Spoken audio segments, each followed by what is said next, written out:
بسم اللہ الرحمن الرحیم۔ عزیز طالبہ السلام علیکم، میں ہوں آپ کے ساتھ پروفیسر محمد عمر۔ آپ دیکھ رہے ہیں میرا یوٹیوب چینل 7 کلرز۔ آج کی اس ویڈیو میں سال اول اور دیوم کے حوالے سے کچھ اردو پرچے کے حوالے سے اہم ہدایات میں آپ کے ساتھ شیئر کروں گا۔ آپ نے ان ہدایات کو لازماً فالو کرنا ہے۔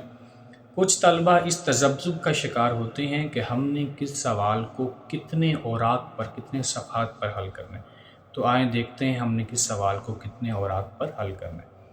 سوال نمبر 1 ہمارے پاس ایم سی کیوز کا ہوتا ہے۔ ایم سی کیوز کی تیاری کے لیے آپ گزشتہ 5 سالہ پیپرز کو دیکھیں، ان کو یاد کریں، ان کو حل کریں۔ سوال نمبر 2 اشعار کی تشریح۔ اس میں 2 حصے ہوتے ہیں۔ پہلا حصہ نظم پر مشتمل ہے، 10 نمبرات پر مشتمل ہے۔ 1 نمبر نظم کے عنوان کا ہے اور 1 نمبر شاعر کے نام کا ہے۔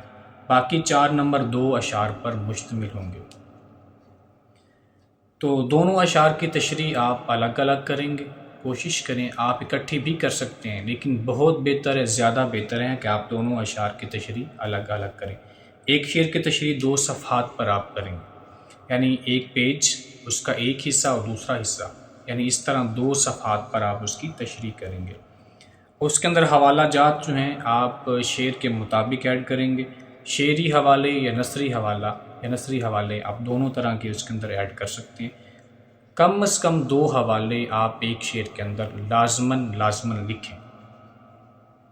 دونوں اشعار کی تشریح آپ جو ہے وہ 4 صفحات پر کریں گے۔ اس کے بعد جو ہے ہمارے پاس حصہ دیوم غزل کے حوالے سے ہے۔ 1 نمبر اس میں سے شاعر کے نام کا ہے اور باقی 9 نمبر 3 اشعار پر مشتمل ہوں گے، یعنی 3 اشعار جو ہیں باقی وہ 9 نمبر پر مشتمل ہوں گے۔ حصہ نظم کے حوالے سے یا نظموں کی اشعار تشریح کے حوالے سے یہ بتا دوں کہ آپ ایک شعر کی تشریح 1.5 صفحے پر کریں گے۔ اگر آپ کے پاس وقت ہے، سپیڈ لکھنے کی زیادہ ہے، تو آپ 1.5 سے زیادہ صفحے پر بھی تشریح لکھ سکتے ہیں، حل کر سکتے ہیں۔ 2 پر اگر آپ لکھیں تو یہ بہت بہتر ہے، اور ایک شعر کے اندر آپ 2 حوالے لازماً ہر حال میں لکھیں گے، ایڈ کریں گے، وہ حوالے شعری ہوں یا وہ نثری ہوں۔ بعض طلبہ جو ہیں وہ شعر کو یاد نہیں کر پاتے، ان کے لیے بڑا مشکل ہوتا ہے، تو اس حوالے سے وہ نثری حوالے لکھ سکتے ہیں، یا وہ شعر کا ایک مصرع بھی لکھ سکتے ہیں۔ مصرع اولا اگر ان کو یاد ہے تو وہ لکھ لیں، اگر مصرع ثانی ہے یاد ان کو تو وہ لکھ سکتے ہیں۔ تو اس طرح غزل کا جو حصہ ہے یہ ہمارے پاس تقریباً جو ہے وہ 5 صفحات پر مشتمل ہوگا۔ اس کے بعد ہمارے پاس سوال نمبر 3 سیاق و سباق کی تشریح کے حوالے سے۔ اس میں سب سے پہلے حوالہ متن ہے۔ حوالہ متن ہمارے پاس 2 نمبر پر مشتمل ہوتا ہے۔ اس میں ہمارے پاس سبق کا عنوان ہے اور مصنف کا نام ہے۔ اس کے بعد اس کا دوسرا جو حصہ ہے وہ سیاق و سباق ہے۔ سیاق و سباق کی ہیڈنگ آپ اکٹھی دیں گے، اور سیاق و سباق کی جو طوالت ہے، اس کی جو لینتھ ہے وہ 8 سے 12 سطور پر ہے۔ 8 سے 12، 8 سے کم نہ لکھیں اور 12 سے زیادہ سطور پر نہ لکھیں۔ اس کے بعد اس کا تیسرا جو حصہ ہے وہ تشریح ہے۔ تشریح کے حوالے سے اس کے لیے ہمارے پاس 2 صفحات ہوں گے، 2 صفحات پر آپ تشریح کو لکھیں، اور اس میں کم سے کم آپ 2 حوالے بھی لازماً جو ہے وہ آپ کے پاس جو پیرا جس کا آپ انتخاب کرتے ہیں اس پیرے کے مطابق 2 حوالے آپ اس کے اندر لازمی جو ہے وہ لکھیں گے۔ تو اس طرح یعنی کل ملا کر سیاق و سباق کا جو ہمارے پاس سوال ہے یہ 3 صفحات پر مشتمل ہوگا۔ 1 صفحے پر حوالہ متن اور سیاق و سباق، اور دوسرے جو ہے اور تیسرے صفحے پر اس کی تشریح آ جائے گی۔ سوال نمبر 4 ہمارے پاس سبق کا خلاصہ ہے۔ 2 خلاصے آتے ہیں، 2 میں سے آپ نے ایک کا انتخاب کرنا ہوتا ہے۔ 1 نمبر اس میں ہمارے پاس مصنف کے نام کا ہے، اور طوالت کا خیال رکھتے ہوئے آپ 2 سے 2.5 صفحات پر اس کا خلاصہ، سبق کا خلاصہ جو ہے 2 سے 2.5 صفحات پر آپ اس کو تحریر کریں گے، اس کو لکھیں گے۔ سوال نمبر 5 ہمارے پاس نظم کا خلاصہ ہے۔ نظم کا خلاصہ آپ 8 سے 10 سطور پر لکھیں گے۔ 8 سے 10 سطور پر نظم کا خلاصہ لکھیں، اور یاد رکھیں اس کے لیے خاص سی ہے کہ نظم کے خلاصے کے اندر آپ وہی چیزوں کو ایڈ کریں گے جو شاعر نے آپ کی کتاب کے اندر کہا۔ اگر آپ اس سے ہٹ کر ادھر ادھر بات کریں گے تو وہ درست ہوگا، لیکن اس کے نمبر آپ کو نہیں دیے جائیں گے۔ اس طرح سوال نمبر 6 ہمارے پاس سال دوم کے حوالے سے ہے، اس میں ہمارے پاس مضمون آتا ہے۔ تو مضمون 3 آتی ہیں، 3 میں سے ہم نے ایک کرنا ہوتا ہے۔ اس کی طوالت جو ہے وہ 8 سے 10 صفحات پر ہے۔ 8 سے 10 صفحات پر لکھیں۔ 8 صفحات تو اگر آپ 8 صفحات پر لکھ رہے ہیں تو یہ بہت بہتر ہے۔ اگر آپ کے پاس وقت نہیں ہے یا کم ہے تو آپ 7 صفحات پر اس کو لازمی لکھیں، لیکن اگر آپ 8 سے اوپر جا رہے ہیں، 9 یا 10 صفحات پر لکھ رہے ہیں تو یہ بھی بہت بہتر ہے۔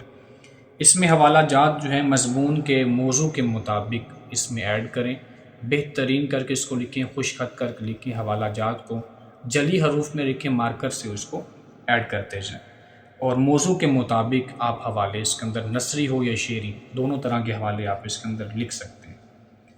سوال نمبر 7 سال دوم کی بات کر رہا ہوں، اس میں خط یا بیتی ہوتی ہے۔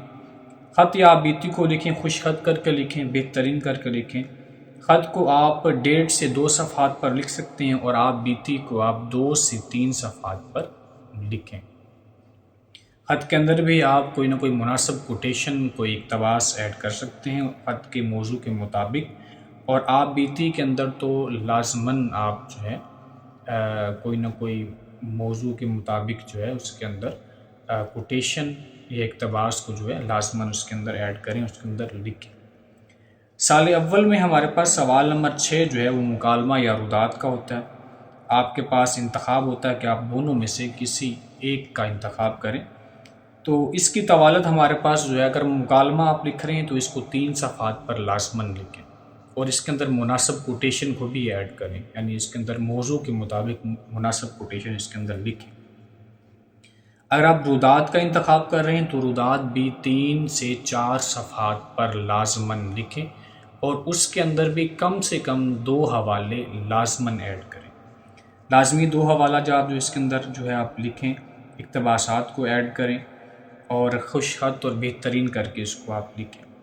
حوالہ جات پھر یاد رکھیں کہ آپ نے جلی حروف میں مارکر کے ساتھ بہترین کر کے خوش خط کر کے لکھنی۔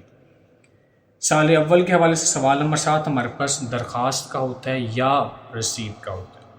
چونکہ اب یہ یا جو ہے وہ ختم ہو چکا ہے، اب آپ کے پاس ایک ہی سوال ہوگا، رسید ہوگی یا پھر وہ آپ کو جو ہے وہ درخواست دیں گے۔ تو آپ کے پاس جو بھی آئے گا یہ مسٹ ہے، آپ نے اس کو لازماً تحریر کرنا ہے، اس کو حل کرنا ہے۔ اگر آپ کے پاس درخواست کا سوال آیا ہے تو درخواست آپ 1.5 صفحے تک جو ہے اس کو وہ لازمی لے کے جائیں، 1.5 صفحے تک اس کو لکھیں، اور بہترین خوش خط کر کے اس کو لکھیں، 1.5 صفحے تک اس کو لے کے جائیں، اور رسید اس کا جو ہے پیٹرن جس قدر مختصر سا ہے اس کو آپ اس قدر مختصر سا ہی تحریر کریں گے۔ سوال نمبر جو ہمارے پاس 9 ہے، جو سوال نمبر ہمارے پاس 8 ہوتا ہے، آخری سوال ہوتا ہے اردو جو ہے سال اول کے حوالے سے، یہ تلخیص نگاری پر مشتمل ہے۔ تلخیص کو یہ بھی سوال ہمارے پاس 10 نمبرات پر مشتمل ہے، اور تلخیص کا جو پیرا ہمارے پاس آتا ہے اس کو آپ نے 1/3 کرنا ہوتا ہے، یعنی اس کا تیسرا حصہ آپ نے پیپر کے اندر لکھنا ہوتا ہے۔ 10 نمبرات پر مشتمل یہ سوال ہے، اور 8 نمبر جو ہے وہ تلخیص شدہ عبارت کے ہوتے ہیں، اور 2 نمبر ہمارے پاس عنوان کے ہوتے ہیں۔ اسٹوڈنٹس اس میں یاد رکھیں کہ ہم جب عنوان لکھتے ہیں تو اس میں اکثر اسٹوڈنٹ ایک ہی عنوان لکھ دیتے ہیں، تو بعض دفعہ چیکر کو وہ عنوان پسند نہیں آتا تو وہ اس کو کروس کر کے اس کے پھر نمبر آپ کو نہیں دیتا۔ تو جب بھی آپ عنوان لکھیں، 2 لکھیں یا 3 لکھیں، ایک پر کبھی بھی جو ہے وہ آپ ایک پر جو ہے وہ نہیں ٹھہریں، 2 یا 3 عنوانات کو جو ہے وہ لکھیں، تاکہ اگر چیکر ایک عنوان اگر اس کو پسند نہیں آ رہا یا مناسب نہیں ہے تو وہ دوسرے کو یا تیسرے کو تو ٹھیک کرے گا، تو اس کے 2 نمبر پھر آپ کو مل جائیں گے۔ اگر آپ ایک ہی لکھ رہے ہیں اور وہ بھی غلط ہے تو پھر آپ کے وہ 2 نمبر ضائع ہو جائیں گے۔ اس لیے آپ عنوانات جو ہیں وہ 2 یا 3 ضرور لکھیں۔ تو یہ طوالت تھی، اور اس کا آپ لازمی جو ہے اس لینتھ کا خیال رکھتے ہوئے پیپرز کو حل کریں، اور اس ویڈیو کو لازماً جو ہے وہ سنیں اور اس حوالے سے اپنے پیپر کو حل کریں۔ آپ سب کے لیے نیک تمنائیں، اللہ ہم سب کا حامی و ناصر ہو۔ اللہ حافظ۔